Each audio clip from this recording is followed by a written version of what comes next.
ప్రస్తుతం ఎన్నికల హీట్ అయితే కనబడుతూ ఉంది. సో దీనిలో ప్రధానంగా భారతీయ జనతా పార్టీ కానీ, బీఆర్ఎస్ కానీ, కాంగ్రెస్ కానీ ప్రధానంగా వాళ్ళ ముగ్గురు మధ్యలో తీవ్రమైన పోటీ నెలకొంది వాస్తవంగా. అంటే మీ అంచనా ప్రకారం మీరు ఆల్రెడీ ప్రతి ఎన్నికలు చూస్తూ వస్తున్నారు, గత 20-25 సంవత్సరాల నుంచి ఎన్నికలు చూస్తూ పాల్గొంటూ వస్తూ ఉన్నారు కాబట్టి అసలు ఈ పార్లమెంట్ ఎన్నికల్లో ఎవరికి మెజార్టీ వచ్చే అవకాశం ఉంది? అసలు సీట్లు ఎట్లా మీ అనాలిసిస్ ఏంటి అసలు? అంటే తెలంగాణ రాజకీయాలను క్షుణ్ణంగా మనం పరిశీలిస్తే ఇప్పుడున్న 17 సీట్లలో ఎవరెవరు గెలిచే అవకాశం ఉందనేది మనకు అందుతున్న సమాచారం ప్రకారం గ్రౌండ్ రికార్డ్ చూస్తే ఇప్పుడు బీజేపీ పార్టీ గతంలో 4 ఎంపీ సీట్లు గెలిచింది. ఈ రోజు పరిస్థితి తీస్తే కరీంనగర్ లో బండి సంజయ్ గారు అద్భుతమైన మెజార్టీతో గెలవబోతున్నారని చెప్తున్నారు. అక్కడ కాంగ్రెస్ పార్టీ వెలమలకి టికెట్ ఇచ్చింది, టిఆర్ఎస్ పార్టీ వెలమలకి టికెట్ ఇచ్చింది. మొత్తం కరీంనగర్ జిల్లా మొత్తం కూడా వెలమ రాజ్యం పోవాలి, ఈ పెత్తందారీ వ్యవస్థ పోవాలని చెప్పి నక్సలైట్ ఉద్యమాల్లో అగ్రభాగంలో ఉంది. ఇవాళ వినోద్ రావు మీద వ్యక్తిగతంగా మంచి పేరు ఉన్నప్పటికీ కూడా టీఆర్ఎస్ కేసీఆర్తో ఉన్న అనుబంధంతో ఆ టీఆర్ఎస్ కేసీఆర్ మీద ఉన్న కోపం వినోద్ రావు అకౌంట్లో ఉంటుంది. కాంగ్రెస్ పార్టీ తెలివిగా ఇద్దరు వెల్చాల జగపతిరావు వర్సెస్ వినోద్ రావు, ఆ రెండు నేపథ్యం ఒకటి. బండి సంజయ్ పోరాట పటిమ, Bandi Sanjay aggressive nature, BC హిందుత్వవాది, ప్లస్ పార్టీలకు అతీతంగా ఎవరు కష్టాల్లో ఉన్నా కూడా మన ఉద్యమకారులందరికీ కూడా అండగా నిలబడ్డాడు. నన్ను అరెస్ట్ చేసినప్పుడైనా, మళ్ళీ అరెస్ట్ చేసినప్పుడైనా, మిమ్మల్ని మీద ఏ ఇబ్బంది ఉన్నా కూడా మనం బీజేపీ పార్టీ కార్యకర్తలు కాకపోయినా కూడా అన్నా అంటే నేనున్నా అని చెప్పొచ్చాడు. ఇక్కడ నేను బండి సంజయ్కి కృతజ్ఞత చెప్పాలి. ఎందుకంటే నన్ను సాయంత్రం 7-8 గంటలకి టాస్క్ ఫోర్స్ పోలీసులు నా ఫోన్ లాక్కొని మళ్ళీ నా ఆఫీస్లో అరెస్ట్ చేస్తే ఢిల్లీలో ఉన్న బండి సంజయ్ ఆ విషయం తెలుసుకొని 9-10 మా ఇంటికి వచ్చాడు. అంటే నేనేం బీజేపీ కార్యకర్తను కాదు, నేనేం బీజేపీ డబ్బా కొట్టేటోడు కాదు. అంటే ఒక పోరాడే జర్నలిస్టు, ఒక ఉద్యమకారులకు ఎవరికి అన్యాయం జరిగినా నేను కాపాడుకోవాలనే సోయి ఈ రాష్ట్రంలో అందరికన్నా ఎక్కువ బండి సంజయ్కి ఉంది. ఆ రోజు మన అదే నేరెళ్ళ ఇష్యూ బండి సంజయ్ గారు లేకపోతే వాళ్ళని ఎన్కౌంటర్ చేసి పడేసేటోళ్ళు. ఆ రోజు వాళ్ళని జైలుకి తీసుకెళ్తే విపరీతంగా 3 రోజులు 3rd డిగ్రీ టార్చర్ చేసి జైలుకి తీసుకెళ్తే జైలు వార్డెన్ వాళ్ళ శారీరక పరిస్థితి చూసి వీళ్ళని జైల్లో పెట్టుకుంటే జైల్లో చచ్చిపోయేటట్టున్నారు అని చెప్పి రిజెక్ట్ చేసి మళ్ళీ హాస్పిటల్కి పంపిస్తాడు. ఆ విషయం తెలుసుకున్న బండి సంజయ్ దేశవ్యాప్తంగా పెద్ద మూమెంట్ క్రియేట్ చేసి బండి సంజయ్ వాళ్ళని ప్రాణాలు కాపాడడంతో గట్టిగా నిలబడడంతో మీరా కుమార్ కూడా రావాల్సి వచ్చింది. నేరెళ్ళ ఇష్యూని వాళ్ళని కాపాడి ఇలా వాళ్ళు ప్రాణాలతో బతుకున్నారంటే బండి సంజయ్ వాళ్ళనే. ఇలా తీర్మానం వలన బతుకున్నాడు జైల్లో అంటే బండి సంజయ్ వాళ్ళనే. ఇలా నాలాంటోళ్ళు మీలాంటోళ్ళ మీద కేసులు అయితే 2-3 సార్లు కాపాడు. ఈ విషయంలో బండి సంజయ్ని పార్టీలకు అతీతంగా కొట్లాడేటోళ్ళు, ప్రశ్నించే గొంతులు సపోర్ట్ చేయాల్సిన అవసరం ఉంది. మనం పార్టీలకు అతీతంగా ఎవరెవరిని గెలిపిస్తే తెలంగాణ సమాజానికి మంచి జరుగుతుంది అనేది చెప్తున్నాం. కరీంనగర్ లో బండి సంజయ్ గెలవడం అనేది తెలంగాణకు అవసరము, 100% గెలవబోతుంది. అదేవిధంగా ఇక్కడ ఇప్పుడు బీజేపీ గెలవబోయే నెక్స్ట్ సీటు నిజామాబాద్ లో పసుపు బోర్డు అని తీసుకొస్తా అని చెప్పి హామీ ఇచ్చి స్పైసెస్ బోర్డు తీసుకొచ్చిండు. స్పైసెస్ లో పసుపు బోర్డు భాగం. నువ్వు డిగ్రీ పాస్ అయినావంటే 10th క్లాస్ పాస్ అయినట్టే కదా. నువ్వు ఇంకా 10th క్లాస్ ఎందుకు పాస్ కాలేదు? ఇప్పుడు నువ్వు ఏం చేస్తున్నావు అంటే డిగ్రీ అయిపోయిందంటే నువ్వు 10th పాస్ కాలేదు అన్నట్టుంది. ఆయన అరవింద్ గారు స్పైసెస్ బోర్డు ఎక్కడో కేరళలో ఉన్న స్పైసెస్ బోర్డుని కొట్లాడి ప్రధానమంత్రితో పసుపుతో పాటు ఇంకా సుగంధ ద్రవ్యాలు, స్పైసెస్ అన్నిటికీ, యాలకులు, లవంగాలు అన్నిటికి సంబంధించి ఒక నిజామాబాద్ లో ఆఫీస్ పెట్టించాడు, రీజనల్ బోర్డు పెట్టించాడు. దానికి మనం అప్రిషియేట్ చేయాల్సింది పోయి ఇంకా నువ్వు పసుపు బోర్డు ఎందుకు తీసుకురాలేదంటారు. విమర్శించేటప్పుడు కూడా సద్విమర్శించండి. అవునన్నా కాదన్నా అరవింద్ టిఆర్ఎస్ తోటి అగ్రెసివ్ గా కొట్లాడిండు.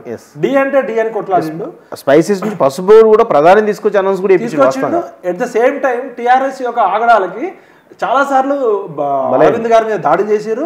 వాళ్ళ అమ్మగారు ఇంట్లో ఉంటే కూడా టిఆర్ఎస్ గుండాలు పోయి ప్రాణహాని ఉంది పెద్ద ఆవిడ. అంటే డూ ఆర్ డై అన్నట్టు టఫ్ ఫైట్ ఇచ్చిండు. అరవింద్ కొత్తగా ఆస్తులు సంపాదించిన అవసరం లేదు, రాజకీయాల ద్వారా ఇంకా సంపాదించుకోవాల్సిన అవసరం ఇంకోటి అవినీతి మరకలేదు. ఆయన ఏదైనా ఉంటే ఆయన వ్యాపారాలు వైట్ వ్యాపారాల ద్వారా ఉన్నాయి. ఆయన వల్ల సమాజానికి లాభమే తప్ప నష్టం లేదు. ఆయన సిద్ధాంతం కొంతమందికి నచ్చకపోవచ్చు కానీ అరవింద్ లాంటి తెలంగాణ సమాజానికి అవసరం. అది ఏ పార్టీ అయినా కానీ. ఇప్పుడు ఆపోజిట్ ఉన్న బాజిరెడ్డి గోవర్ధన్ ఆయన హెల్త్ కండిషన్ ఆయన ఇంకో ఆయనకి పోటీ ఎవరు జీవన్ రెడ్డి గారు పాపం పెద్ద మనిషి, మంచి మనిషి. ఆయనకి 1-2 అసెంబ్లీకి మించి పరిస్థితి లేదు. యువకులు కావాలి కదా రాజకీయాల్లో. అంటే అరవింద్ను గెలిపించుకోవడం అవసరం రాజకీయాలకు అతీతంగా, పార్టీలకు అతీతంగా. ఇంకా ఇప్పుడు ఆదిలాబాద్ లో బీజేపీ గెలిచే పరిస్థితి ఉంది. అవును, అఫ్ కోర్స్ అది వాళ్ళ కంచుకోట మహారాష్ట్ర బెల్ట్ ప్లస్ అక్కడ నెరేటివ్ హిందూ వర్సెస్ ముస్లిమ్స్ లో ఆదిలాబాద్ అక్కడ భైంసా ఇష్యూలో ఆటోమేటిక్ గా బీజేపీ గెలిచే అవకాశం ఉంది. అంటే ఉత్తర తెలంగాణలో ఆదిలాబాద్, కరీంనగర్, నిజామాబాద్ ఈ 100% గెలవడానికి అవకాశం ఉన్నట్టు తెలుస్తుంది. అదే విధంగా ఇప్పుడు ఉన్న 17లో 3 అయిపోయినాయి. ఇప్పుడు BJP neck to neck fight ఇస్తూ సీట్లు తీసుకుంటే ఇలా సికింద్రాబాద్ లో కిషన్ రెడ్డి వర్సెస్ దానం నాగేంద్ర అని చూస్తే దానం నాగేంద్ర అనే ఒక భూబకాసురుడికి కాంగ్రెస్ పార్టీ టికెట్ ఏమి కిషన్ రెడ్డి మీద నెత్తిన పాల్పోసింది. నిన్నటి దాకా ఇక్కడ బీజేపీ వర్సెస్ కాంగ్రెస్ ఫైట్ వస్తుంది, బీజేపీ వర్సెస్ బీఆర్ఎస్ ఫైట్ వస్తుందని కనబడతా ఉంది. ఎందుకో పద్మరావు గౌడ్ మీరు అన్నది చాలా ఇంపార్టెంట్ పాయింట్. అక్కడ కాంగ్రెస్ థర్డ్ ప్లేస్కి వెళ్ళిపోయే పరిస్థితి. అవును పద్మారావు గౌడ్కున్న సామాజిక నేపథ్యము, ఉద్యమ నేపథ్యము, ఆయన మంచితనం ప్లస్ పద్దన్న మనందరికీ తెలుసు. కిషన్ రెడ్డి పద్మారావు గౌడ్ దానం నాగేందర్ తీస్తే కిషన్ రెడ్డి వర్సెస్ పద్మారావు గౌడ్ ఆడ పద్మారావు గౌడ్ గెలిచిన ఆశ్చర్యం లేదు కూడా. గెలిస్తే కిషన్ రెడ్డి గెలవడానికి ఛాన్స్ ఉంది. కానీ దానం నాగేందర్ 100% ఓడిపోతాడు. కాకపోతే దానం నాగేందర్కి ఒక అడ్వాంటేజ్ ఏంటంటే అక్కడ 4,20,000 4,50,000 ముస్లిం ఓట్లు ఉన్నాయి. ఆ ముస్లిం ఓటు బ్యాంక్ తోటి తీసుకున్నాడు. రేవంత్ రెడ్డి గారు అక్కడ సికింద్రాబాద్ లో 100% గెలిచే అవకాశం కిషన్ రెడ్డి మీద కొద్ది గొప్ప వ్యతిరేకత ఉంటాయి. ఒక బలమైన అభ్యర్థిని బీసీ అభ్యర్థిని నిలబెడితే యాదవ్నో గౌడ్నో ఉద్యమ నేపథ్యంలో నిలబెడితే గెలుస్తారు. కానీ దానం నాగేందర్ పెట్టడం వల్ల కాంగ్రెస్ పార్టీకి వచ్చే ఓట్లు కూడా పోయినాయి. కాంగ్రెస్ క్యాడర్ నిరుత్సాహంగా ఉంది. అక్కడ పీజీఆర్ కూతురు పనిచేయట్లేదు. గతంలో దానం నాగేందర్కి వ్యతిరేకంగా పనిచేసిన కాంగ్రెస్ వాళ్ళు ఎవరు పనిచేయరు. టీఆర్ఎస్ కార్యకర్తలు కూడా బీజేపీ కోటేసే పరిస్థితి ఏర్పడ్డది. అదైపోయింది. అదేవిధంగా రంజిత్ రెడ్డి చేవెళ్ళ తీసుకుంటే రంజిత్ రెడ్డి అనేటోడికి చేవెళ్ళకి ఏం సంబంధం? వరంగల్ జిల్లా వాడు కోళ్ల వ్యాపారము, కోళ్ల దానా వ్యాపారము, కోట్ల రూపాయల స్కాములు చేసినోడు తీసుకొచ్చి అక్కడ సునీతా మహేందర్ రెడ్డి కుటుంబానికి కొద్ది గొప్ప పట్టు ఉంది. సునీతా మహేందర్ రెడ్డికి ఇచ్చాల్సిన టికెట్ ని రంజిత్ రెడ్డికి ఇచ్చారు. అక్కడ తెర వెనుక పొలిటికల్ సర్కిల్ ఏంటంటే అసదుద్దీన్ ఓవైసీ అనేటోడు రేవంత్ రెడ్డి పైన మీద కత్తి పెట్టి రంజిత్ రెడ్డి టికెట్ ఇక్కడ దానం నాగేందర్కి టికెట్ ఇప్పించుకున్నాడు. అసదుద్దీన్ కి ఉన్న తెర వెనుక రాజకీయాలతోటి ఇంకో నేను నీకు 2 సీట్లలో నీకు 7 అసెంబ్లీ సీట్లు మేము సపోర్ట్ చేస్తున్నాం, ఎంఐఎం మేము మిగతా చోట్ల సపోర్ట్ చేస్తున్నాం కాబట్టి మీకు మేము చెప్పిన వాళ్ళకి 2 టికెట్లు ఇవ్వాలి.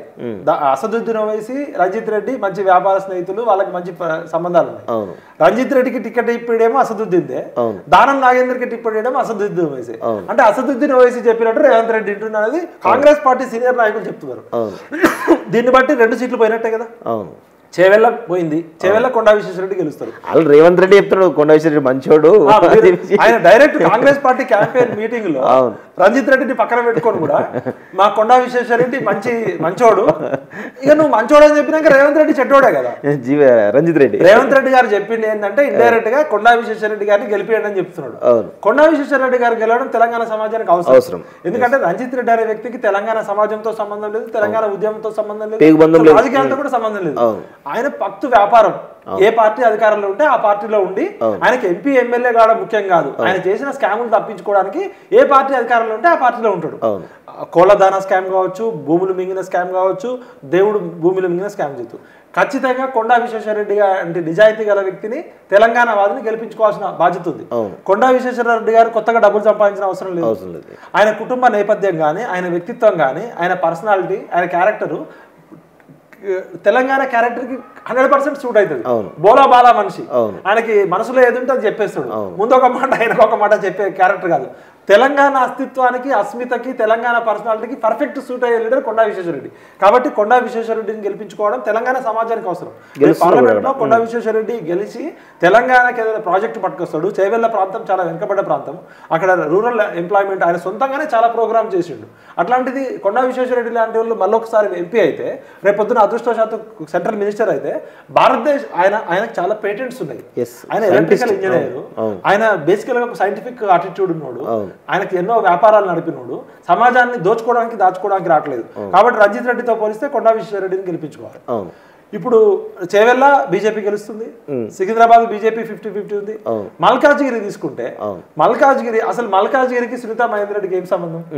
నువ్వు మీ కాంగ్రెస్ పార్టీ అభ్యర్థిని గెలిపించుకోవాలంటే అసలు మహేందర్ రెడ్డిని కాకుండా వేరే కాంగ్రెస్ పార్టీ లీడర్కి ఇవ్వాలి.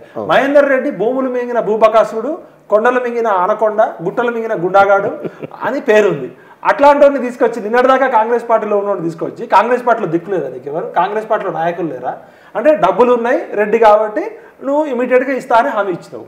అదే తప్పంటే అట్లాంటి సునీతా మహేందర్ రెడ్డిని తీసుకొచ్చి చేవెళ్లలో టికెట్ హామీ ఇచ్చి ఆమెను తీసుకొచ్చి మల్కాజ్గిరి ఎందుకు పెట్టాం? అంటే ఓడగొట్టాలనే కదా. అంటే బకరా మల్కాజ్గిరిలో ఈటల రాజేందర్ గెలవడం తెలంగాణ సమాజానికి అవసరం. ఎందుకంటే ఒక బీసీ బిడ్డ కింద నుంచి కష్టపడి వచ్చినోడు, తెలంగాణ ఉద్యమంలో ప్రాణాలకు తెగించి కొట్లాడినోడు, ఆయన వల్ల తెలంగాణకి లాభమే తప్ప నష్టం ఉండదు. సునీతా మహేందర్ రెడ్డికి సమాజం సంబంధం ఏముంది? ఆమె ఒక డమ్మి, వాళ్ళ హస్బెండ్ రౌడీ షీటర్ అని తెలుసు, భూబకాసుడు అని చెప్పు. ఈటల రాజేందర్ గెలవడం, రేపు గెలిస్తే సెంట్రల్ మినిస్టర్ అయితే తెలంగాణకి నిధులు వస్తాయి, పార్లమెంట్ లో కొట్లాడుతాడు. అన్ని రకాల అడ్వాంటేజ్ ఉన్నాయి. ఉద్యమకారుడిగా బ్యాక్గ్రౌండ్ తో పరిచయాలు ఉన్నాయి, తెలంగాణ ఉద్యమంతో పరిచయం ఉంది. ఒక ముదిరాజు బిడ్డ మొట్టమొదటిసారి ఉమ్మడి ఆంధ్రప్రదేశ్ తెలంగాణలో ఒక ముదిరాజు బిడ్డ ఆర్థిక శాఖ మంత్రి కేసీఆర్ ని ఎదిరించి దొరల గడీలని, ఇలా కేసీఆర్ కోటకి బీటలు ఎక్కడ వాళ్ళు? ఈటల రాజేందర్ హుజురాబాద్ లో గెలవడంతో మొత్తం కేసీఆర్ కోట బీటలు వాళ్ళని. అంటే ఈటల రాజేందర్ 100% గెలుస్తున్నాడు. అదైపోయింది కదా. ఇప్పుడు ఇలా భువనగిరి తీసుకోండి. భువనగిరి పార్లమెంట్ కాన్స్టిట్యున్సీలో గౌడ్స్ 3.5 లక్షల నుంచి 4 లక్షలు ఉంటారు, యాదవులు 3 లక్షల నుంచి 4 లక్షలు ఉంటారు, మునురు కాపులు ఉంటారు, గౌడ్స్ ఉంటారు, పద్మశాలీలు ఉంటారు, గొలకుర్మలు ఉంటారు. అది బీసీలు అత్యధికంగా ఉన్న సీట్. అది ఉన్న నల్గొండ జిల్లాలో ఉన్న 2 సీట్లలో ఒకటి రెడ్లకు ఇచ్చుకున్నావు. జానారెడ్డి కొడుకు ఆల్రెడీ ఒక కొడుకు ఎమ్మెల్యే, ఇంకొక కొడుకుని ఎంపీ చేసినావు, అంటే కుటుంబ పార్టీ. సరే, నల్గొండలో ఉన్న 2 సీట్లలో ఒకటి రెడ్లకు ఇచ్చినావు, ఇంకొకటి బీసీలకు ఇస్తామంటే చామల కిరణ్ రెడ్డి రేవంత్ రెడ్డికి చాలా క్లోజు. సరే, కాంగ్రెస్ పార్టీలో అప్పుడు పోరాటం చేసి దెబ్బలు తిన్నాడు, అది ఓకే. కానీ బీసీల సీటుని నువ్వు మళ్ళీ రెడ్లకే ఇచ్చినావు. అంటే అక్కడ ఇలా బూరా నరసయ్య గౌడ్ ఆయన తెలంగాణ ఉద్యమంతో సంబంధం ఉన్నాడు, ప్రొఫెషనల్ గా డాక్టర్, ఆర్థికంగా ఉన్నంత ఆయన దాచుకోవడానికి రావట్లేదు. ఆయన ఉంటే సమాజ సేవ చేయడానికి. ఇంకోటి ఆయన సైంటిఫిక్ గా మాట్లాడతాడు, ప్రోగ్రెసివ్ ఐడియాలజీ ఉన్నాడు బీజేపీలో ఉన్నప్పటికి కూడా. ఆయన గెలుపు కూడా తెలంగాణ సమాజానికి అవసరం. ఇలా బీసీలు చట్టసభల్లో ఉండాలని కోరుకుంటున్నా మనందరం సామాజిక న్యాయం జరగాలంటే బూరా నరసయ్య గౌడ్ పార్లమెంట్కి పంపించుకోవాల్సిన బాధ్యత మన మీద ఉంటుంది. అంటే తెలంగాణ ఉద్యమంతో సంబంధం ఉన్నోళ్ళు, సమాజానికి మంచి చేసేటోళ్ళు ఏ పార్టీలో ఉన్నా కూడా మనం పార్లమెంట్కి పంపాలి. అంటే బీజేపీ చూడండి, 4 సీట్లు గతంలో గెలిచిన ఆదిలాబాద్, నిజామాబాద్, కరీంనగర్, సికింద్రాబాద్, ఈ 4 సీట్లతో పాటు ఇప్పుడు కొత్తగా అదనంగా ఏమి యాడ్ అవుతున్నాయి? దానం నాగేందర్ కి టికెట్ ఇవ్వడం వల్ల మల్కాజ్గిరి, అది రంజిత్ రెడ్డికి టికెట్ ఇవ్వడం వల్ల చేవేల గెలుస్తుంది కొండా విశ్వేశ్వరరెడ్డి 5, సునీతా మహేందర్ రెడ్డి ఇవ్వడం వల్ల అంటే ఇంకా మెజారిటీ పెరుగుతుంది. ఆల్రెడీ కొండా విశ్వేశ్వరరెడ్డి గారికి పాజిటివ్ ఇమేజ్ ఉంది, ఈటల రాజేందర్ కి ఉంది. వీళ్ళిద్దరికి ఇవ్వడం వల్ల వాళ్ళ మెజారిటీ లక్షల్లోకి పోయే అవకాశం ఉంది. అంటే రేవంత్ రెడ్డి గారు చేసిన సెల్ఫ్ గోల్ వల్ల 2 సీట్లు కథమా. అక్కడ వరంగల్లో కడియం కావ్యాకి కడుపు నిండా తిన్నోడు, పదవులన్నీ అనుభవించినోడు, దళిత దొర అంటారు ఆయన్ని. ఆయన కూతురు కోసం పార్టీ మారితే ఆయన ఎమ్మెల్యే కూడా రిజైన్ చేయలే. అప్పటికప్పుడు కడియం కావ్యకి టికెట్ విలువలు కోల్పోయి ఆల్రెడీ బీఆర్ఎస్ పార్టీ టికెట్ తీసుకొని బీఫామ్ తీసుకొని కూడా బీఫామ్ పక్కన పెట్టి మళ్ళీ కాంగ్రెస్ పార్టీ బీఫామ్ తీసుకోవడం అనేది నాకు తెలిసి రాజకీయాల్లో నాకు మొట్టమొదటిసారి అనుకుంటున్నా. తెలిసి ఇట్లాంటి దాఖలాలు ఎప్పుడు ఉండవు నాకు తెలిసి. సో దానివల్లనే ఆయనకు తీవ్రమైన వ్యతిరేకత ఉందని. రిజల్ట్ కూడా వరంగల్లో ఎట్లా రాబోతుందంటే, ఆరూరు రమేష్ అనేటైనా బీఆర్ఎస్ పార్టీలో 90,000 మెజార్టీతో గెలిచినాడు. కష్టపడి ఒక వ్యాపారం చేసుకుని వచ్చినాడు, ఆయనకేం నెగిటివ్ లేదు, వ్యాపారం చేసుకున్నాడు. ఇవాళ బీఆర్ఎస్ లో ఉన్న క్యాడరు ఆరూరు రమేష్ కి పనిచేస్తుంది. కాంగ్రెస్ పార్టీలో ఉన్న క్యాడరు కడియం శ్రీహర్ వచ్చి గద్దలాగా తనుకపోయిండు, కడియం శ్రీహర్ కి బుద్ధి చెప్పాలని చెప్పి కాంగ్రెస్ క్యాడర్ కూడా బీఆర్ఎస్ కి బీజేపీకి పనిచేసే పరిస్థితి ఏర్పడింది. అక్కడ పార్టీలు చూడట్లే. ఆరూరి రమేష్ అనేటోడు మిగతా కడియం కావ్యాన్ని ఓడించాలని కాంగ్రెస్ క్యాడర్ అడుగు కట్టుకుంది, బీఆర్ఎస్ క్యాడర్ అడుగు కట్టుకుంది. అక్కడ ఆటోమేటిక్ గా ఇలా వరంగల్ లాంటి చోట్ల మాదిగలు అత్యధికంగా ఉంటారు. మందకృష్ణ మాదిగ ఒకవైపు అక్కడ వర్క్ చేస్తున్నాడు. ఇలా ఆరూరి రమేష్ వరంగల్ నుంచి గెలవబోతున్నాడు. కడియం శ్రీహరి 3rd ప్లేస్ కి పోయినా ఆశ్చర్యం లేదు. అక్కడ బీజేపీ నుంచి ఆరూరి రమేష్, కాంగ్రెస్ నుంచి కడియం కావ్య, మన టిఆర్ఎస్ నుంచి సుధీర్ కుమార్. అంటే కడియం కావ్య వర్సెస్ ఇప్పుడు మన ఆరూరి రమేష్ నడుస్తుంది.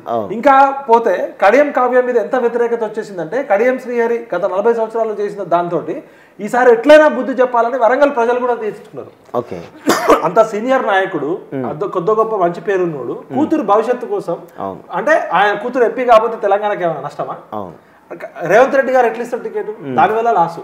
అంటే ఈ డబ్బులు ఉన్న వాళ్ళని, వేరే పార్టీల్లో మారిన వాళ్ళని, విలువలు లేని వాళ్ళని, భూములు మింగిన వాళ్ళని, స్కామ్లు చేసిన వాళ్ళు కాంగ్రెస్ పార్టీలో మీకు నాయకులు లేరా? బీఆర్ఎస్ పార్టీ ఇది వైరస్ పార్టీ, దీనివల్ల సమాజానికి నష్టం అని చెప్పి సమాజం చీత్కరిస్తే ఆ చీదరించిన వైరస్ ని తెచ్చిపెట్టుకున్నాడు. కేశవరావు అనేట ఆయన పెద్ద మనిషి, 85 సంవత్సరాలు, కూర్చుంటే లేవడం, లేస్తే కూర్చోలేడు. అట్లాంటి టిఆర్ఎస్ పార్టీ జనరల్ సెక్రటరీ, పార్టీలో లేని పదవి తీసుకొచ్చి జనరల్ సెక్రటరీ జనరల్ అనే పదవి సెకండ్ పొజిషన్ వల్ల ఆయన కూతురికి మేయర్ టికెట్ ఇచ్చి ఆయన కొడుకు కార్పొరేషన్ చైర్మన్ ఇచ్చి 2 సార్లు రాజ్యసభ సీట్ ఇస్తే కేసీఆర్ కరెక్ట్ బుద్ధి చెప్పిండు. కేసీఆర్ ఎక్కడ పెట్టాలో అక్కడ పెట్టిండు. కేశవరావు వల్ల ఒక 10 ఓట్లు వస్తాయా? కేశవరావు ఇవాళ వార్డు మెంబర్ గా నిలబడ్డా కూడా ఓడిపోతాడు. ఎందుకంటే ఆయన మేధావి కావచ్చు, ఇంగ్లీష్ బాగా మాట్లాడతారు కాబట్టి ఆయన రాజ్యసభ ఎమ్మెల్సీలు ధరవచ్చు, కానీ ఆయన ప్రజల మనిషి కాదు. ఈ వయసులో అవసరం ఆయనకి? ఆయన సొంత కొడుకే రావట్లేదు, ఆయన సొంత కొడుకే ఓటు మాట్లాడట్లేదు. అట్లాంటి వాడిని తీసుకొచ్చి పెట్టిండు. అంటే రాజకీయాల్లో విలువలు ఉండవు, రాజకీయాల్లో సిద్ధాంతాలు ఉండవు. ప్రతిపక్షంలో ఉన్నప్పుడు ఒక మాట మాట్లాడతాం, అధికారంలో ఉన్నప్పుడు విలువల్ని వలవలుగా ఇప్పేస్తాం. మెదక్ పరిస్థితి ఎలా ఉండబోతుంది? మెదక్ కానీ జహీరాబాద్ కానీ. మెదక్ తీసుకుంటే అక్కడ ఆయన ఎవరు, వెంకటరామరెడ్డి, ఒక బ్యూరోక్రాట్ గా ఉన్న వ్యక్తి, ఒక గ్రూప్ 1 ఆఫీసర్ నుంచి ఆయన డైరెక్ట్ కలెక్టర్ కూడా కాదు. కేసీఆర్ ఇచ్చిన విచ్చలవిడి ఫ్రీడమ్ తోటి 1000 కోట్లు, 100 కోట్లు పెట్టి ఒక ట్రస్ట్ పెట్టే స్థాయికి ఎదిగిండు వెంకటరామరెడ్డి. రాజు పుష్ప అని తెలంగాణ ప్రజల పేరిట రాజు ఆశీస్సులు ఉన్నాయి, తెలంగాణ చెవులలో పూలు పెట్టిరు. రాజు పుష్ప అనేది కొన్ని 100,000 కోట్ల తెలంగాణ భూములు కొలగొట్టిందని తెలుసు. టిఆర్ఎస్ పార్టీకి ఒక భూబకాసురుడు, ఒక కలెక్టర్, కాళ్ళు పట్టుకున్న కలెక్టర్, ప్రపంచంలో దేశంలో కాళ్ళు పట్టుకున్న కలెక్టర్ గా రికార్డు సృష్టించిండు. బీఆర్ఎస్ పార్టీ ఆయన ఇచ్చింది. నీలం మధు ముదిరాజ్ అనే వ్యక్తి మొన్ననే ఆయన కాంగ్రెస్ పార్టీకి 20 కోట్లు 50 కోట్లు ఇచ్చారు, టికెట్ ఇవ్వలేదని చెప్పి ఆయన మొత్తం ముదిరాజులంతా వ్యతిరేకతతో బీఎస్పీ పార్టీకి పోయాడు. అలాంటి వ్యక్తి మరి ఇవాళ అప్పుడేమో 40 కోట్లు 50 కోట్లు తీసుకొని టికెట్ ఇచ్చారంటే ఇవాళ ఎంపీ టికెట్కి ఎన్ని కోట్లు ఇచ్చారు? ఆయన ఒక సర్పంచ్ స్థాయి వ్యక్తి. మరి కాంగ్రెస్ పార్టీలో అంతకుముందు పనిచేసిన వాళ్ళు లేరా? కాంగ్రెస్ పార్టీలో మెదక్ జిల్లా, మెతుకు సీమ, ఇందిరాగాంధీ గెలిచిన సీమ, కాంగ్రెస్ పార్టీలో ఎంతో మంది త్యాగాలు చేసిన వాళ్ళు ఉన్నారు కదా. అంటే డబ్బులు ఉన్న వాళ్ళకి అక్కడ కూడా మ్యాచ్ ఫిక్సింగే. ఇలా నీలం మధు ముదిరాజు గెలిచే పరిస్థితి లేదు. ఓడిపోయే సీటు ఒక ముదిరాజులకు ఇచ్చారు, గెలిచే సీటు ఇవ్వలే ముదిరాజులకి. ఇలా తెలంగాణలో అత్యధికంగా ముదిరాజుల సీటు, గెలిచే ఖమ్మం సీటో లేకపోతే నల్గొండ సీటో లేకపోతే బుర్గేరి సీటో ఇవ్వాలి కదా. ఆడ మెదక్లో గెలుస్తాడా? అంటే అక్కడ మ్యాచ్ ఫిక్స్ అంటే ఎట్లా ఉంది? మ్యాచ్ ఫిక్సింగ్ అంటే నీలం మధు ముదిరాజు గెలుస్తాడా చెప్పండి మీరు? గెలిచే పరిస్థితి లేదు. మరి ఎవరికి లాభం జరుగుతుంది? అది వెంకటరామరెడ్డికి. వెంకటరామరెడ్డి ఎవరు? వెంకటరామరెడ్డి ఎవరైనా ఆయన వ్యాపార ప్రయోజనాలు ఎవరితో ఉన్నాయి? కాంగ్రెస్ పార్టీలో ఉన్న ఒక మంత్రి తోటి వియంకుడు, పొంగులేటి శ్రీనివాసరెడ్డి వియంకుడు అని చెప్పేసి రేవంత్ రెడ్డి తమ్ముళ్ళకి రియల్ ఎస్టేట్ తో వ్యాపార ప్రయోజనాలు ఉన్నాయి. రేవంత్ రెడ్డి వ్యాపార ప్రయోజనాలు ఉన్నాయి. వాళ్ళ కొండల రెడ్డి గానీ, తిరుపతి రెడ్డి గానీ, కృష్ణారెడ్డి గానీ హైదరాబాద్ లో రియల్ ఎస్టేట్ లో వాళ్ళు ఉన్నారు. రేవంత్ రెడ్డి స్వయంగా చెప్పిండు రియల్ ఎస్టేట్ లో నాకు మించిన వాళ్ళు లేరని చెప్పి.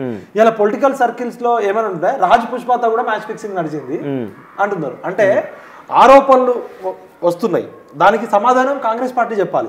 ఇవాళ నీలం మధు ముదిరాజుకి గెలిచే సీట్ ఎక్కడ ఇవ్వాలి? ముదిరాజులకు ఇవ్వాలనుకుంటే ఇవాళ మునూరు కాపులకి ఓడిపోయే టికెట్ ఇచ్చినావు దానం నాగేందర్, అక్కడ బలిక బకరా. ముదిరాజులకి ఓడిపోయే టికెట్ ఇచ్చినావు, అక్కడ బకరా. అంటే బీసీలకి మీరు పేరుకి 17 సీట్లలో 3 సీట్లు ఇస్తే 3 గెలిచే సీట్ చెప్పండి.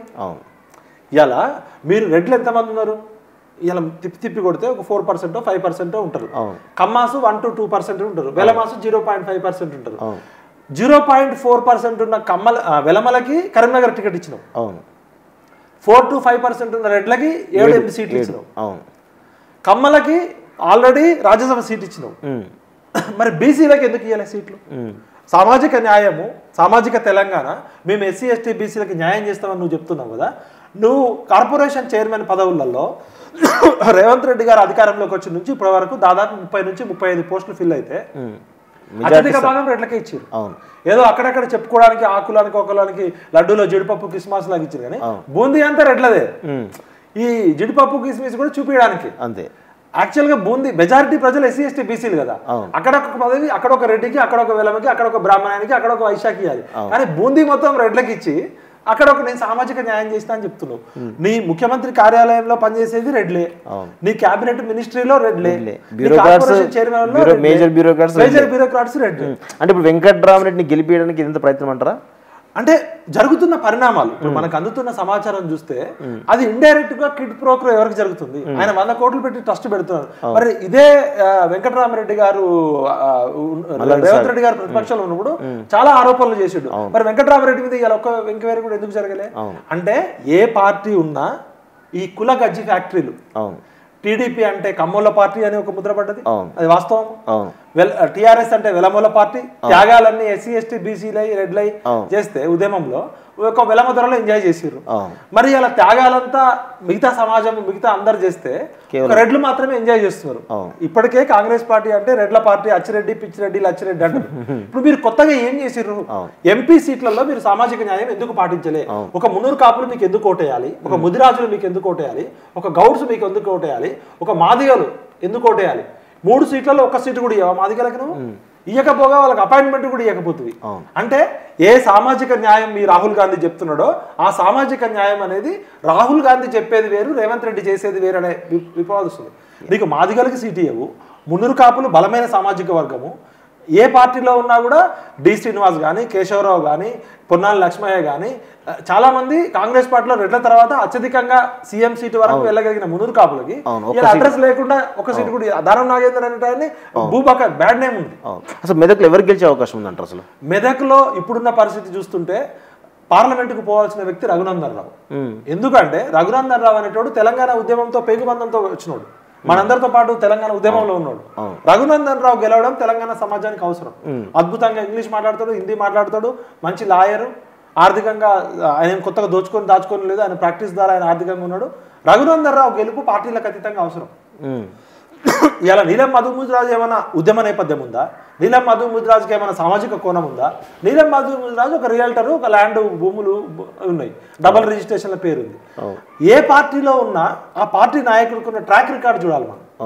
అతను అతను చెప్తున్న సిద్ధాంతం ఏంది, అతని ఆచరణ ఏంది, గతంలో ఏం కేసులు ఉన్నాయి, ఆయన ఎలాంటి వ్యాపారాలు ఉన్నాయి, ఈయన గెలవడం వల్ల సమాజానికి ఏమైనా లాభమా? ఇలా కొండా విశ్వేశ్వరరెడ్డి గారు గెలవడం వల్ల సమాజానికి లాభం, ఒక ఈటల రాజేందర్ గెలవడం వల్ల సమాజానికి లాభం, ఒక రఘునందన్ రావు గెలవడం అవసరం. ఎందుకంటే తెలంగాణ ఉద్యమ నేపథ్యం ఉన్నోళ్ళు వీళ్ళంతా. అంటే పార్టీ ఏదైనా ఉండొచ్చు. నేను అందుకనే తెలంగాణ ప్రజలకు విజ్ఞప్తి చేస్తున్నా, అంటే తెలంగాణ ఉద్యమంతో కానీ, తెలంగాణ సమాజంతో కానీ, తెలంగాణ ప్రజలతో సంబంధం లేని ఏ పార్టీ నాయకుడిని గెలిపియద్దు.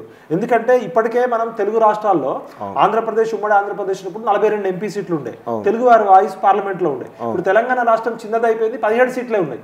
17 సీట్లలో మాట్లాడలేనోళ్ళు, హిందీ ఇంగ్లీష్ రానోళ్ళు, వాయిస్ లేనోళ్ళు ఉంటే మనకి ఇంకా ఇచ్చేది పోతుంది. ఈ రోజు రేవంత్ రెడ్డి చేసిన ఈ పని వల్ల ఒక 5 సీట్లు అప్పనంగా బీజేపీకి పోయే పరిస్థితి ఏర్పడ్డది. కాంగ్రెస్ పార్టీ రిటర్న్ గిఫ్ట్ ఇస్తుంది అలా బీజేపీకి. Chevella seat, Malkajgiri seat, Secunderabad seat, అక్కడ జైరాబాద్ సీటు, ఇక్కడ భువనగిరి సీటు, 5 సీట్లు కాంగ్రెస్ పార్టీ. వరంగల్ కూడా అంటే దాదాపు ఒక 5-6 సీట్లు కాంగ్రెస్ పార్టీ రాంగ్ సెలక్షన్ వల్ల, సోషల్ ఇంజనీరింగ్ పాటించకపోవడం వల్ల, డబ్బులు ఉన్న వాళ్ళకి బీఆర్ఎస్ వైరస్ కి టికెట్ వేయడం వల్ల ఒక 5-6 సీట్లు కాంగ్రెస్ పార్టీ బీజేపీకి ఇస్తుంది. అదే విధంగా ఇవాళ బీఆర్ఎస్ పార్టీ కూడా బీజేపీకి ఒక 5 సీట్లు ఇవ్వబోతుంది. ఇవాళ ఉదాహరణకి ఖమ్మం తీసుకుంటే, ఖమ్మంలో నామా నాగేశ్వరరావు అనే వ్యక్తి కమ్మ సామాజిక వర్గం, అక్కడ దాదాపు 150,000 ఓట్లున్నాయి. 9 లక్షల పైన బీసీ ఓట్లు అక్కడ ఒక రెడ్డి దూరం తీసుకొచ్చి పెట్టారు. ఆయనకి తెలంగాణ ఉద్యమంతో సంబంధం లేదు, ఖమ్మం జిల్లాతో అసలు సంబంధం లేదు. అసలు రామ సహాయం సురేందర్ రెడ్డి అంటే పాత తరం, మా తాత తరం వాళ్ళకి పాత లీడర్. ఆయన కొడుకు రఘురామరెడ్డి ఎవరనేది తెలియదు. అసలు పొంగిరెడ్డి శ్రీనివాస్ రెడ్డి గారే తెలంగాణ ఉద్యమంతో సంబంధం లేదు. ఆయన కేసీఆర్ ని ఎదిరించడం వల్ల మనం అంతా సపోర్ట్ చేసినాం, కానీ ఆయన ప్యూర్ బిజినెస్ మ్యాన్, మనిషి మంచోడు, మనందరికి పరిచయం, అది ఓకే. పొంగిరెడ్డి శ్రీనివాస్ రెడ్డి తన తమ్ముడికి టికెట్ ఇప్పించుకోకపోతే తన వియంకుడికి ఇప్పించుకోవడానికి అపవాదం వచ్చింది. ఇలా కమ్మ సామాజిక వర్గం ఎంతవరకు సపోర్ట్ చేస్తుందో తెలియదు. 150,000 కమ్మ సామాజిక వర్గం ఓట్లు ఇలా కాంగ్రెస్ పార్టీకి పడతాయంటే డౌటే. ఎందుకంటే అక్కడ నామా నాగేశ్వరరావు వైపు పడే అవకాశం ఉంది. అసలు బీజేపీకి బలమే లేదని చెప్తున్న ఖమ్మం నియోజకవర్గంలో ఇవాళ తాండ్ర వినోద్ కుమార్ చేస్తున్నది వేయడం వల్ల, కాంగ్రెస్ పార్టీ రాంగ్ సెలక్షన్ వేయడం వల్ల కాంగ్రెస్ మీద కోపం ఉన్న వాళ్ళు బీజేపీకి కూడా 0- ఉన్నదా కాస్త ఇలా ప్లస్లోకి వచ్చింది. అదే విధంగా బీఆర్ఎస్ పార్టీ అసలు పూర్తిగా డౌన్ అవుతుందన్న చోట బీఆర్ఎస్ పార్టీకి గత అసెంబ్లీ ఎలక్షన్స్ లో వ్యతిరేకత ఉంటే కొంత పాజిటివ్ ఇమేజ్ పెరుగుతుంది. ఇలా సికింద్రాబాద్ లో పద్మరావు గౌడ్కి పాజిటివ్ ఇమేజ్ పెరుగుతుంది. అంటే బీజేపీ పార్టీకి 2 పార్టీలు కలిపి ఒక 5 సీట్లు ఇవ్వబోతుంది. ఇలా బీజేపీ పార్టీ గెలవడానికి అవకాశం 100% 6 నుంచి 10 సీట్ల అవకాశం ఉంది. 6 చోట్ల గన్ షాట్ మీరు రాసి పెట్టుకోండి, మీరు రిజల్ట్ వచ్చినాక రండి. 6 గన్ షాట్ ఆల్రెడీ 6 నుంచి 10 వైపు పోతుంది. అవును, ఇంకొక 6 సీట్లు టఫ్ ఫైట్ ఉన్నట్టు తెలుస్తుంది. జైరాబాద్ కూడా, ఇప్పుడు జైరాబాద్ కూడా మనం మాట్లాడుకుంటే అక్కడ కూడా త్రిముఖపూర్ ఉన్నట్టు తెలుస్తుంది వాస్తవంగా. జైరాబాద్ లో బీపీ పాటిల్ అనే వ్యక్తి ఆర్థికంగా బలవంతుడు, గతంలో ఎంపీగా పనిచేసిండు. సురేష్ షెట్కార్ అనే వ్యక్తి డబ్బులు ఖర్చు పెట్టట్లేదు, పార్టీ క్యాడర్ ఆయనకు అంత సపోర్ట్ చేయట్లేదు, బీబీ పాటిల్ వైపు మొగ్గు చూపుతుంది. అక్కడ ముస్లిం ఓటు బ్యాంక్ ని కాంగ్రెస్ నమ్ముకుంది, నాన్ ముస్లిం ఓటు బ్యాంక్ అంతా కూడా పోలరైజ్ అవుతుంది. అక్కడ మహారాష్ట్ర కర్ణాటక కల్చర్ ఉంటుంది కాబట్టి అంటే బీబీ పాటిల్ కూడా గెలిచే అవకాశాలు కనబడుతున్నాయి. 50-50 ఫైట్ నడుస్తుంది. అంటే కాంగ్రెస్ పార్టీ ఎందుకు ఇట్లా చేసింది అనేది కాంగ్రెస్ పార్టీ నాయకులకు అర్థం కావట్లేదు. నీ సీట్ల ఎంపిక ప్రాధాన్యత అనేది మరి సునీల్ కనుగోలు తప్పుదోవ పట్టించిందా, లేకపోతే రేవంత్ రెడ్డి పార్లమెంట్ ఎలక్షన్ తర్వాత మా బడే బాయ్ తోటి నాకు సంబంధం ఉండాలి, ఎవడెడిపోతే కాంగ్రెస్ పార్టీ మహబూబ్ నగర్ కానీ నాగర్ కర్నూలు కానీ ఎట్లా ఉండబోతుంది ఈ సెగ్మెంట్ లో? మహబూబ్ నగర్ చాలా ఇంట్రెస్టింగ్ జరుగుతుంది. మహబూబ్ నగర్ లో అవునన్నా కాదన్నా కూడా ఫ్యూడల్ మెంటాలిటీ ఉంటుంది. అక్కడ ఇంకా రాజ్యం రాలే, రెడ్డి దొరల రాజ్యమే ఉంటుంది. గద్వాల సంస్థానం నుంచి విముక్తి కాలే. డీకే గారు బీజేపీలోకి వచ్చినాక ఆమె పని చేస్తున్న తీరు కావచ్చు, నేషనల్ వైస్ ప్రెసిడెంట్ ఉండడము, అగ్రెసివ్ గా కేసీఆర్ తో కొట్లాడము, కొద్దిగా ఇవాళ పరిస్థితి చూస్తే వంశీచంద్ర రెడ్డి ఓడిపోయే ప్రమాదం ఉంది. ఎందుకంటే ఇవాళ రేవంత్ రెడ్డి గారు సొంత మహబూబ్ నగర్ కాన్స్టిట్యున్సీలో 7 సార్లు రేవంత్ రెడ్డి గారు పోయిందంటేనే ఇంకో 10 సార్లు పోయే పరిస్థితి ఉంది. అక్కడ ప్రమాద గంటలు మోగుతున్నాయి. అక్కడ నెక్ టు నెక్ ఫైట్ ఉంది. డీకే అరుణ గారు బయటపడ్డా కూడా అవకాశం ఉంది. అంటే మహబూబ్ నగర్ సీట్ కూడా బీజేపీ ఖాతాలో పడింది. నాగర్ కర్నూలులో మల్లు రవి అనే ఆయన ఆఫీస్ వర్క్ పనికొస్తాడు కానీ ప్రజానాయకుడికి ఏమైనా ఇమేజ్ ఉందా? కాంగ్రెస్ పార్టీ క్యాడర్ అయ్యాలో తిట్టుకుంటారు. ఈ ఖమ్మం జిల్లా ఆయన తీసుకొచ్చి మాకెందుకు ఇచ్చారు టికెట్, ఈయన ఏదో ఢిల్లీలో ఉండి పైరవీలు చేసుకోవాలి, లేకపోతే రేవంత్ రెడ్డి వెనకాల సపోర్ట్ చేయాలి. కానీ ఇలా యూత్ మొత్తం కాంగ్రెస్ పార్టీలో ఉన్న యూత్ మొత్తం మల్లు రవికి సపోర్ట్ చేయట్లేదు. మల్లు రవికి నాగర్ కర్నూలుకి ఏం సంబంధం? ఆల్రెడీ మల్లు రవి గారి అన్న మల్లు భట్టి విక్రమార్క డిప్యూటీ సీఎం, చాలా కీలకమైన పొజిషన్ లో ఉన్నాడు. వాళ్ళ కుటుంబం అన్ని రకాలుగా ఎంజాయ్ చేశారు. ఆయన సంపత్ మాదిక సామాజిక వర్గానికి చెందిన వ్యక్తి, ఆయనకి ఇవ్వాలి. అలాంటిది మాలలకు ఇచ్చారు. కాంగ్రెస్ పార్టీ వ్యతిరేకత ఉంది, మాదిగల వ్యతిరేకత ఉన్నారు. దాంతో ఆటోమేటిక్ గా అక్కడ ఆర్ఎస్ ప్రవీణ్ కి ఇమేజ్ పెరుగుతుంది. బీజేపీ క్యాండిడేట్ ఆయన భరత్, ఆయన రాములు కొడుకు భరత్ కి ఊహించిన దానికన్నా ఎక్కువ ఇమేజ్ వస్తుంది. అక్కడ ఆర్ఎస్ ప్రవీణ్ గానీ బీజేపీ కానీ గెలిచే అవకాశాలు ఉన్నాయి, మల్లు రవి ఓడిపోయే అవకాశాలు ఉన్నాయి. కాంగ్రెస్ పార్టీ క్యాడర్ కూడా వద్దురా నాయన, నాగర్ కర్నూలు అంటేనే కొంత బీజేపీ వీక్ అనేటువంటి ఒక నరేషన్ బిల్డ్ అవుతుంది కదా. మల్లు రవి మీద వ్యతిరేకత కావచ్చు, ఆర్ఎస్ ప్రవీణ్ మీద వ్యతిరేకత కావచ్చు, భరత్ ఒక యంగ్ కనెక్టివిటీ కావడం, వాళ్ళ ఫాదర్ మోడీ వేవ్ కావచ్చు. అంటే బీజేపీ అనుకున్నంత అసెంబ్లీ ఎలక్షన్స్ లో 1 సీటు నుంచి 8 సీట్లకు వస్తే ఈ రోజు 4 సీట్ల నుంచి 10 సీట్ల వరకు వెళ్తుంది. ఒకటి మోడీ వేవ్, సెకండ్ రేవంత్ రెడ్డి గారి ప్రభుత్వము కాంగ్రెస్ పార్టీ టికెట్ల కేటాయింపులో పాజిటివ్ ఉన్నదాన్ని నెగిటివ్ చేసుకున్నారు. అవును, ఇటు ఆదిలాబాద్ బెల్ట్ కానీ పెద్దపల్లి బెల్ట్ కానీ ఈ సెగ్మెంట్ లో ఎలా ఉండబోతుంది ఈక్వేషన్స్ లో? ఆదిలాబాద్ లో BJP versus Congress tough fight నడుస్తుంది. అక్కడ కాంగ్రెస్ పార్టీ మంచి క్యాండిడేట్ ఇచ్చింది, ఒక టీచర్ కి ఇచ్చింది, ఆమెకు మంచి పేరు ఉంది. కానీ అక్కడ ఉన్న నెరేటివ్ హిందూ ముస్లిం నెరేటివ్ ప్లస్ బీజేపీ క్యాండిడేట్ అయిన బోడం నాగేష్ కూడా మంచి పేరు ఉంది. బీజేపీ బయటపడడానికి అవకాశాలు ఎక్కువ ఉన్నాయి. 55% బీజేపీ వైపే ఉంది. అదే విధంగా పెద్దపల్లి తీసుకుంటే పెద్దపల్లిలో గడ్డం వంశీ అనే వ్యక్తి యువకుడు, ఎటువంటి ఆరోపణలు లేవు, కొత్త వ్యక్తి, ఆయన దోచుకోవడానికి రాలే. కానీ ఒకే కుటుంబంలో ఆల్రెడీ వాళ్ళ తాతగారు రాష్ట్రపతి పదవి వరకు సిడబ్ల్యూసీ చైర్మన్ గా పనిచేసిండు, మంత్రిగా పనిచేసిండు, సెంట్రల్ మినిస్టర్ గా చేసిండు. ఇలా కాకా కుటుంబం అనేది కాంగ్రెస్ పార్టీ తోటే లాభపడ్డది, మంచిగా చెడైనా. ఆల్రెడీ వాళ్ళ గడ్డం వినోద్ గారు గతంలో మంత్రిగా పనిచేసిండు, ఎమ్మెల్యేగా పనిచేసిండు. గడ్డం వివేక్ గారు ఎంపీగా పనిచేసారు. ఒకే కుటుంబంలో 4 అంటే ఇప్పుడు 3, ఒక ఎమ్మెల్యే, ఇంకో బాబాయ్ ఎమ్మెల్యే, తండ్రి ఎమ్మెల్యే, గతంలో మంత్రి, కేంద్ర మంత్రి, రాష్ట్ర మంత్రి, కొత్త వ్యక్తికి ఎందుకు ఇవ్వలేదు అనేది అక్కడ కుటుంబ పాలనకు వ్యతిరేకం అని చెప్తున్నారు కదా. గడ్డం వంశీ నాకు కూడా మిత్రుడే, మంచోడే ఆయన వల్ల. కానీ అక్కడ మాదిగలంతా కూడా రివర్స్ అయ్యే పరిస్థితి. నేత కానీ మాదిగలు అంతా రివర్స్. ఎందుకంటే నాగర్ కర్నూలు సీటు మాలలకు ఇస్తుంది, అక్కడ ఆయనకి జనంలో బలం లేదు, ఆయనకి ఇస్తుంది. పెద్దపల్లి టికెట్ మాలలకు ఇస్తుంది. ఇంకొకటి వరంగల్ మాదిగలకి, అంటే మాదిగలకు 1 సీటు కూడా రాలేదు కదా. కాబట్టి అక్కడ కూడా అంత ఈజీ ఏం కాదు. ఇంకోటి కొప్పుల ఈశ్వరు సింగరేణి కార్మికుడుగా ఉన్న నేపథ్యము, కొప్పుల ఈశ్వర్ సౌమ్యుడు, ఏమాట కామాట చెప్పాలి. ఆయన మిగతా లాగా దోచుకున్న నాయకుడు కాదు. కొప్పుల ఈశ్వర్కి ఓటు బ్యాంక్ పెరగడానికి కూడా గడ్డం వంశీ క్యాండిడేట్ నడుస్తుంది. ఆయన యువకుడు, కొత్తగా రాజకీయాలు చేశారు. వీళ్ళేం కుట్రలు కుతంత్రాలు చేసేటోళ్ళు కాదు, డబ్బును నమ్ముకొని రాజకీయాలు చేయాలి. అక్కడ బీజేపీ క్యాండిడేట్ వీక్ ఉండడంతో fight between BRS versus Congress నడుస్తుంది. ఓకే, ఇటు మహబూబాద్ కానీ, నల్గొండ కానీ, లేదంటే ఖమ్మం కానీ, ఈ సెగ్మెంట్లో ఎలా ఉండబోతుంది ఈక్వేషన్? కాంగ్రెస్ పార్టీ బలంగా 100% గెలిచే సీట్లు చెప్పాలంటే ఖమ్మం ఆ రోజు టీఆర్ఎస్ పార్టీ 10 సంవత్సరాలు ఎంత దేక్కున్నా కూడా 9 సీట్లు కాంగ్రెస్ పార్టీ గెలిచింది. టీఆర్ఎస్ ఇంత బలంగా ఉద్యమం చేసినప్పుడు కూడా అతి కష్టం మీద ఒకసారి జలగం వెంకట్రావు కొత్తగూడెంలో గెలిచిండు, 100 కోట్లు ఖర్చు పెట్టి పువ్వాడ అజయ్ కుమార్ గెలిచిండు. కాంగ్రెస్ ఖమ్మం అంటేనే కమ్యూనిస్టులు వర్సెస్ కాంగ్రెస్ ఉంటుంది. అక్కడ మిగతా పార్టీలకు అంత స్కోప్ లేదు. టీడీపీ ఉన్నప్పుడు ఆధారం ఉండే. కమ్యూనిస్టులు పూర్తిగా వీక్ కావడంతో కాంగ్రెస్ పార్టీకి కంచుకోట అయింది. ఎవరు రాకముందే 9 సీట్లు గెలిచింది. కాంగ్రెస్ పార్టీ వద్దన్నా కూడా కాంగ్రెస్ పార్టీకే ఓట్లు వేస్తారు. మరి ఈ రోజు కాంగ్రెస్ పార్టీ 100% గెలిచే సీటు ఖమ్మం సీట్ అని చెప్తున్నారు. కానీ అక్కడ టికెట్ కేటాయింపు వల్ల బీఆర్ఎస్ కి బలం పెరుగుతుంది, రావాల్సినంత మెజార్టీ రాదు. అదే విధంగా నల్గొండ సీటు 100% కాంగ్రెస్ పార్టీ గెలవడానికి అవకాశాలు ఉన్నాయి. భువనగిరి 50-50% ఉంది. ఇక్కడ మహబాద్ 100% కాంగ్రెస్ గెలుస్తుంది. అంటే కాంగ్రెస్ ఇక్కడ నల్గొండ, ఖమ్మం, అదే మహబాద్ లాంటి కాంగ్రెస్ కంచుకోటల్లో బీజేపీ అనూహ్యంగా పుంజుకుంటుంది. అంటే గెలవకున్నా కానీ ఒక మెజారిటీ షేర్ అయితే అసలు ఎక్కడ డిపాజిట్ రాని ప్లేస్లలో ఈరోజు సెకండ్ ప్లేస్లలో దాదాపు ఎవరైతే గెలిచే అభ్యర్థులను ఢీకొనే స్థాయికి, భయపెట్టే స్థాయికి ఎదుగుతుంది అనేది ఒక నరేషన్ బిల్డ్ అవుతుంది. రెండు కారణాలు ఉన్నాయి. ఒకటి, అసెంబ్లీ ఎలక్షన్ జరిగింది, బీఆర్ఎస్ వర్సెస్ కాంగ్రెస్ జరిగింది, కేసీఆర్ కి బుద్ధి చెప్పాలని జరిగింది. ఇప్పుడు జరిగే parliament elections Modi versus Rahul Gandhi. ఈ ఎలక్షన్ లో ఓడిపోతే రేవంత్ రెడ్డి ముఖ్యమంత్రి పదవి ఏం పోదు. ఈ ఎలక్షన్ లో గెలిచినంత మాత్రాన కిషన్ రెడ్డి, బండి సంజయ్ ముఖ్యమంత్రి కాదు కదా. మోడీ వేవ్ ఒకటి. యూత్ లో స్వతహాగా గత 10 సంవత్సరాల మోడీ పాలన చూసి భారతదేశానికి అంతర్జాతీయంగా వచ్చిన పేరు కానీ, ఇంటర్నేషనల్ వైడ్ ఎకానమీలో గ్రోత్ కానీ, ఇవాళ అమెరికాలో కానీ, లండన్లో కానీ, ప్రపంచంలో ఏ దేశానికి పోయినా కూడా భారతదేశానికి రెస్పెక్ట్ పెరగడం కానీ, భారతదేశం ఇంపార్టెన్స్ అనేది గ్లోబల్ వైడ్ పెరిగింది. ఇవాళ చైనా, అమెరికా, ఫ్రాన్స్ ఒక టాప్ 10 కంట్రీస్ తీసుకుంటే టాప్ 5లో ఇవాళ ఇండియా ఎకానమీ టాప్ 3కి వచ్చేసింది. అవునన్నా కాదన్నా, బీజేపీ సిద్ధాంతం నచ్చినా నచ్చకపోయినా ఇండియా ప్రైడ్ అనేది పెరిగిన మాట వాస్తవం. దాంతో చదువుకున్న వాళ్ళు, ఎన్ఆర్ఐలు, ఇంటెలెక్చువల్స్ చాలా మంది కూడా బీజేపీ వల్ల భారతదేశానికి మంచి జరుగుతుందని నమ్మేటోళ్ళు యూత్ మీద ఇంపాక్ట్ జరుగుతుంది. అది కొంతమంది బీజేపీ పార్టీ అంటే కొందరికి నచ్చచ్చు, నచ్చకపోవచ్చు.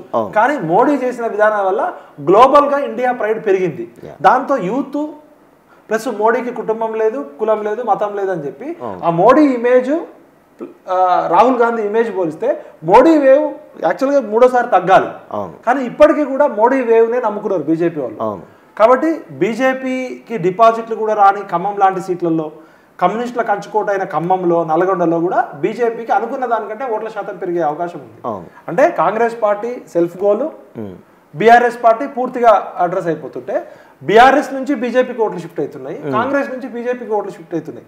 ఇవాళ బీజేపీకి 4 సీట్ల నుంచి 1 సీట్ అదనంగా వచ్చినా లాభమే.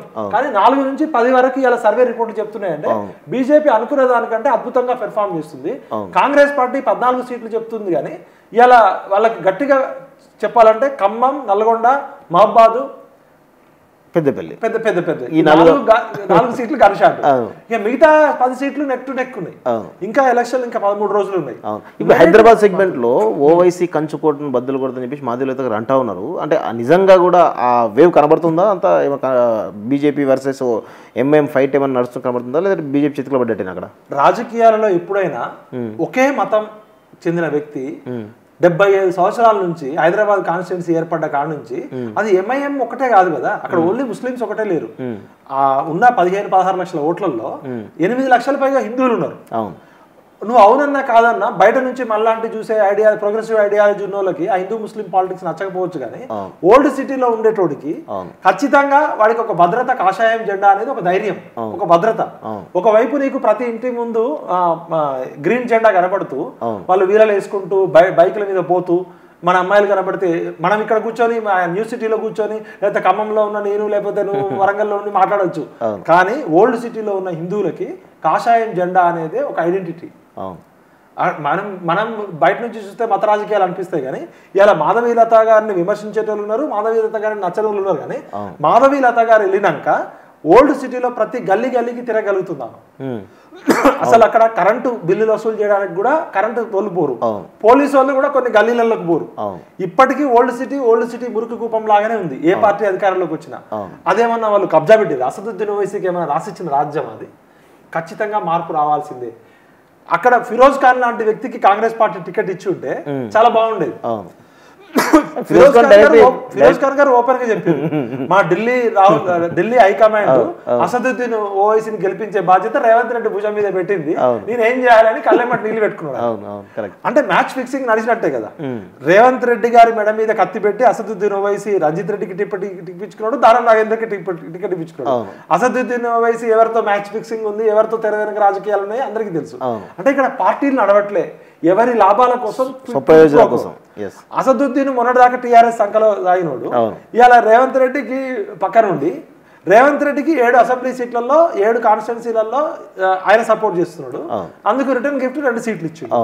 మాధవీలత ఇప్పుడు ఎంఐఎం ఓట్లు పోలరైజ్ అవుతాయి కాబట్టి, అక్కడ ముస్లిం ఓట్లన్నీ 100% పోలరైజ్ అవుతాయి కాబట్టి అసదుద్దీన్ ఓవైసీ గెలవడానికి ఛాన్సెస్ ఉన్నాయి. కానీ ఒకవేళ హిందువులంతా ఓటింగ్కి వచ్చి ఈసారి అసదుద్దీన్ ఓవైసీకి బుద్ధి చెప్పాలనుకుంటే మాత్రం మాధవీలత గారు ఊహించిన దానికన్నా ఎక్కువ రిజల్ట్ తీసుకొచ్చే అవకాశం ఉంది. సరే, ఆమె చేసే కొన్ని చర్యలు నచ్చకపోవచ్చు, ఆమె సోషల్ మీడియాలో ప్రవర్తించే ప్రవర్తనలు కొంచెం చూసుకోగా ఉండొచ్చు, but she is giving tough fight to Asaduddin Owaisi. అసలు ఫిరోజ్ ఖాన్ ని కనుక పెట్టుంటే కాంగ్రెస్ పార్టీ గట్టి పోటీ ఇచ్చేది. చాలా మంది ముస్లింస్ కూడా అసదుద్దీన్ ఓవైసీ నచ్చడు, కానీ వాళ్ళకి వేరే దారి లేదు. అంటే ఎంతసేపు ఓల్డ్ సిటీని పూర్తిగా ఏ పార్టీ అధికారంలోకి వచ్చినా కూడా రాజ్యం అదేమన్నా